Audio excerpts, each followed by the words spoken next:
tertulianos de no pocas emisoras de radio e incluso artículos periodísticos y conversaciones en el vagón de metro delatan que este término referido a la supresión de las soberanías e identidades nacionales cobra cada vez mayor protagonismo. Sin embargo, los expertos en la cuestión afirman que no es nada nuevo.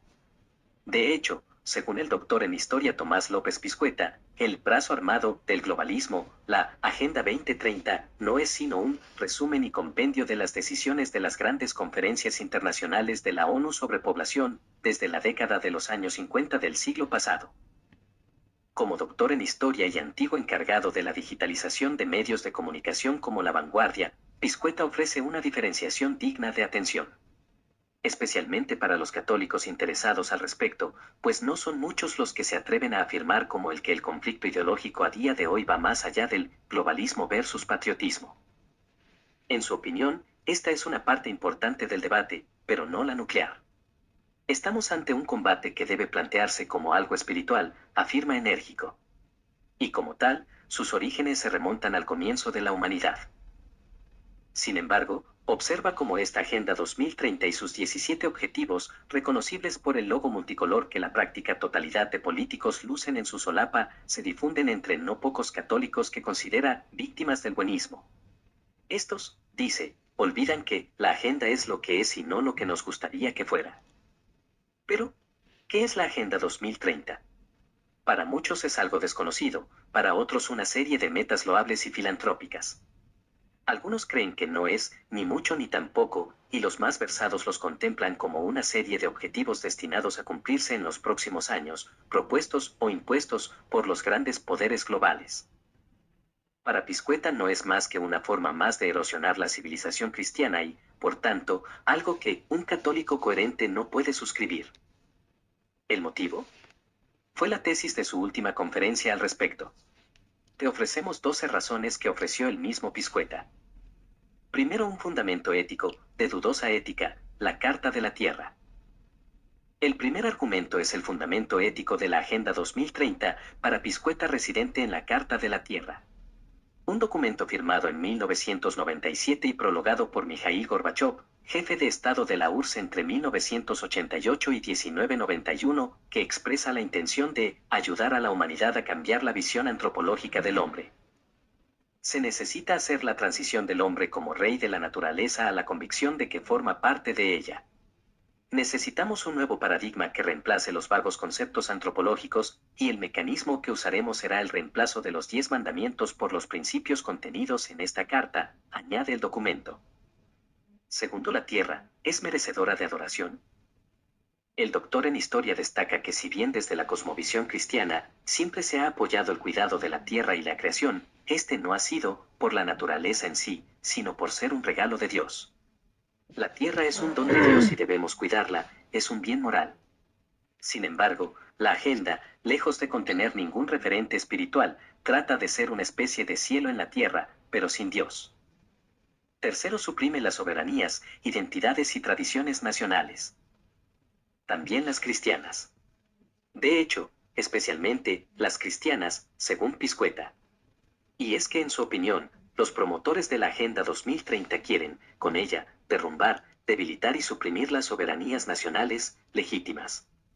¿Cómo? Haciendo un documento que se imponga como principio y guión, la agenda de toda decisión política. Todo gira en alrededor de ella, ya no sirven las constituciones nacionales, muchas de ellas, especialmente las impregnadas de valores cristianos, responde. Cuarto, no persigue el bien de la persona, sino el de la tierra.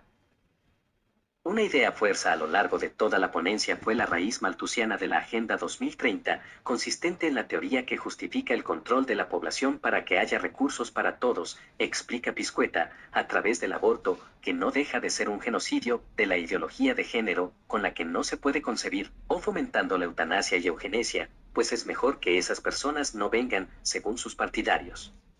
La ecología es el centro de toda decisión y no la persona. A continuación se refirió brevemente al Concilio Vaticano y para expresar que todo lo que tenemos es un regalo de Dios, porque por lo que nos ama ha querido crearlo, no para aumentar su gloria sino para manifestarla y comunicarla. Conoce aquí 6 argumentos para desmontar a la Agenda 2030. Quinto, una nueva religión al margen de Dios y la verdad. Acto seguido el historiador citó las palabras de Paul Watson, cofundador de Greenpeace: no importa lo que es verdad, solo cuenta lo que la gente cree que es la verdad, para referirse a la revisión de la religión que pretende llevar a cabo la propia agenda. Y es que, hay que sacralizar el discurso porque al hacerlo lo revestimos de espiritualidad, de algo sagrado, grande y elevado. Por tanto, hagamos que el ecologismo sea una nueva religión mientras se vacía a la católica, explica, concebida cada vez más como una institución de autoayuda. Pero la Iglesia no es una ONG, no es solo un grupo de gente buena que hace cosas buenas, es la transmisora, custodia y guardiana de la fe que nos dio Jesucristo y no podemos vaciarla de su contenido, afirma. 6. Condena y combate al cristianismo como culpable de la crisis. En este sentido, recoge que mientras el mensaje evangélico al respecto es que Dios dio la creación para su explotación y nuestros propios fines, el de los partidarios de la agenda es el contrario: pertenecemos a la tierra no nos pertenece. Sin embargo, la cosmovisión católica al respecto, conocida como abrahámica, es que Dios creó al hombre y le dijo: someted a la tierra.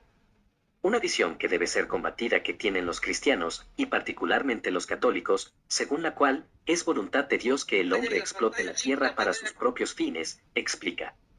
Siguiendo estos pasos, solo resta una consideración de cara a los cristianos: el cristianismo es el culpable de la crisis medioambiental y debemos combatirlo. 7. Suplantada la fe, el ecologismo asciende como una nueva religión. Piscueta explica que en este conflicto, el paradigma moral del ecologismo es cuidar del planeta en sí mismo, no por ser un bien moral que hace mejor al hombre. Asimismo, la fe es un proyecto de ética universal, pero basado en valores relativos y sostenibles, basados en el consenso. Así, no solo pretenden eliminar los 10 mandamientos, sino subvertirlos tratando de convertir lo malo en bueno e incluso en un derecho, una perversión de todo el orden natural, explica. Menciona, además, que pretende ser un cuerpo de valores, sostenibles pero basados en el consenso. Algo que es imposible, pues cuando deje de haber consenso dejará de ser sostenible. Para que un proyecto sea sostenible, tiene que estar basado en valores inmutables y universales como en los 10 mandamientos, que no son patrimonio de los católicos sino de toda la humanidad, porque ahí se compendia toda la ley natural. 8. Para la agenda, el hombre es un ser vivo más de la creación. Según ellos, el hombre es una plaga y causante de todo este desastre, por tanto hemos de acabar con el aborto o la eutanasia. El hombre no tiene dignidad, solo la madre tierra, dicen. Sin embargo, el hombre tiene dignidad, entre otras cosas porque Cristo se encarnó en un hombre. El hombre, después de los ángeles, es la criatura más excelsa de Dios y no una plaga, afirma. 9. Elimina a Dios y pone el cuidado de la tierra como fin del hombre. Además de sustituir la moral cristiana por una conciencia ecológica, explica. En este sentido, destaca la importancia de que los cristianos asuman que el mensaje evangélico es actual y universal, también en lo relativo al cuidado de la creación. Algo en lo que, sin embargo, puede llevar a confusión entre medios y fines. Cuidar el planeta, enseñar a los niños a no tirar la comida o a no tirar el papel al suelo, todo ello no se debe enseñar, en última instancia, por cuidar el planeta, sino por no ser sucios, por nuestra virtud. Además, es falso que Dios no creó al hombre para ser una parte de la naturaleza, sino para que la dominase y viviera de ella, explica. 10. Promueve la eliminación de la familia o la familia pequeña. Antes de finalizar su intervención, Piscueta citó uno de los puntos de la Conferencia Mundial de Población de Bucarest de 1974, antecedente de la agenda, como una de las grandes conferencias promotoras de la disminución de la natalidad y la familia. Empleen, cuando sea necesario y conveniente, a personal sanitario profesional y auxiliar adecuadamente capacitado, trabajadores de divulgación rural y de economía doméstica y trabajadores sociales, así como conductos no gubernamentales, para ayudar a prestar servicios de planificación de la familia y asesoramiento a los que utilicen métodos anticonceptivos. Se aseguren de que la información y la instrucción sobre planificación de la familia y otras cuestiones que afectan la fecundidad se basen en conocimientos científicos válidos y probados e incluyan una descripción completa de todo riesgo que pueda acarrear el uso de métodos anticonceptivos o el no usarlos. 11. Promueve el relativismo sexual, el aborto y la liberación sexual. Para Pizcueta, uno de los principales problemas que presenta la agenda respecto a la fe católica es el relativo a la libertad sexual.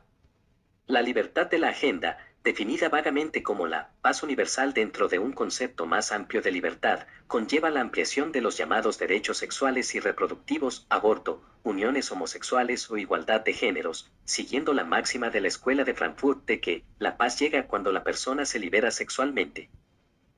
En este sentido, la agenda emplea un lenguaje encaminado a caer en el relativismo, de modo que sociedades inclusivas es el todo vale y la salud sexual significa aborto. Los cristianos no rechazamos a ningún homosexual y deberíamos amar a todos porque así lo enseñó nuestro Señor. Pero se quiere al pecador, no al pecado, y no todo vale. Se trata de una rebelión contra Dios y la naturaleza. 12, dirigida a eliminar al que impida el desarrollo sostenible.